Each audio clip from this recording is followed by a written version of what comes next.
Y'all, what's up? I hope that you're having an amazing day. I wanted to share a teacher reflection with you, a young visionary teacher reflection, just to share some good things that's going on, and I hope that it encourages you or just allows you to hold your head up. All right, so seventh grade, I'm teaching economics, and I'm teaching economic systems. And for the last 2 weeks, I've done notes. I've given them a big one pager to do so that they take the notes and interpret it into pictures and all this stuff on big poster board paper, and then they produce it, present it to the class, right? So it didn't work out how I wanted to. They were kind of playing around with it. I felt that I had to use this analogy that I'm investing something into you. So anybody that invests money into the bank, if I put money in the bank, I'm expecting that same amount when I withdraw it, or I'm expecting, if I'm investing into something, I'm expecting that money to grow and come back more than what I gave. And when they did their presentations, I told them, I said, honestly, we have that relationship where I can correct you and you know that I'm loving you, but I'm serious about it. And I said, I'm gonna be honest with you. Some of y'all stuff was basic. I have a slogan in my classroom where it's no basic students, no basic work. There's nobody in here basic, so I shouldn't receive any basic work, right? And I was like, I'm gonna be quite honest with you. I feel like it was basic. Raise your hand if you learned anything from anybody's post and nobody's hand went up. I said, so it's time to reteach. I'm gonna go over every PowerPoint that we went over, and you're gonna have a sticky note, and you're gonna put down anything that I added to, or you learned something new, add it on to that sticky note and put it on the poster so we can edit these posters, right? So today we're doing a Kahoot, right? And the Kahoot, if you're not familiar with Kahoot, it's kind of old now, but it has a question and it's multiple choices, and after every question it pauses and you have to press next and you have to run it. It doesn't run by itself, right? So today, since I was so focused on making sure they got the content, not because of a test, but because I want you to know the knowledge. So after every question, we reviewed. I said, so we know what's the right answer, but why are these answers wrong? Because if you know why these answers are wrong, you would know why this answer is right. So I don't even need to discuss that right now, right? So after every question, then a child raised his hand and he was like, oh, can I talk to you outside? So I had to address a problem. Cool. So I press play for them to go to the next question. It gives them about 20 to 30 seconds to answer it, and I'm still outside. So I peek in because I got to call another student in to address this while we're in the hallway. I'm still watching them at the same time.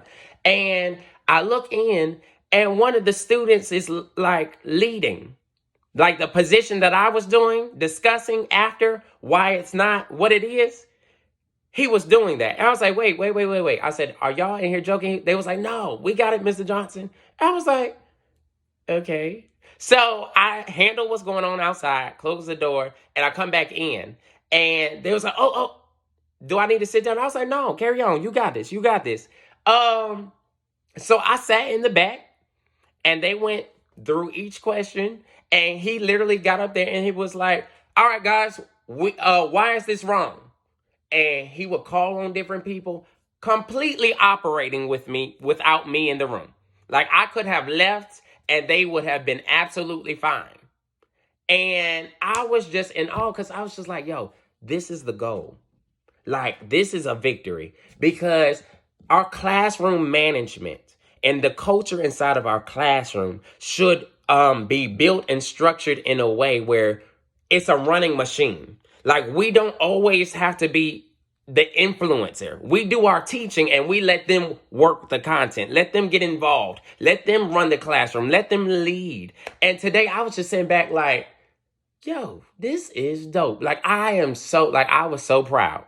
So proud of leadership skills. So proud of y'all knowing how to act when a teacher's not in the building, having integrity, being responsible for your actions, but also being responsible for the content that I left you with. I was literally in the seat and one of my students was like, yeah, Mr. Johnson, Adam about to take your job. You ready? And I was sitting here like, yeah, I am. I sit down as a student. So my encouragement to you today is build a structure that is a machine, not the students, but the classroom. What does that mean? Can the class run on its own without you being in the room? Our job as leaders is to create other leaders, not when it's time to be big on the stage, but anytime when we're just doing basic skills things. Can they operate without you in the room? Do you have procedures and expectations in place where students are able to run the class when you're not there? At the same expectation, at the same level of responsibility, at the same level of respect without you being there, without you having to holler or correct. The only thing I had to do was come in because they got a little rowdy, and I said my call and response, and they refocused and they kept going. The job got done. That's community. That's education. Like us standing in front of the class all the time, those days are gone. We have to empower them to lead now, not tomorrow. And I feel like a lot of our stress would be taken away if we actually give them places to lead inside the classroom. We would see our students that really hold out or are staying closed off to themselves and don't really speak or don't find enjoyment in school. We would see more from them if we gave them a responsibility or if we gave them an opportunity to lead in their own way that was still productive towards the learning. So, it was exciting, and I hope that this encouraged you. Listen, we gotta take it up a notch. I know you and I are fed up over the way education has been going, so let's fix it. All right? I love y'all. Having an amazing night.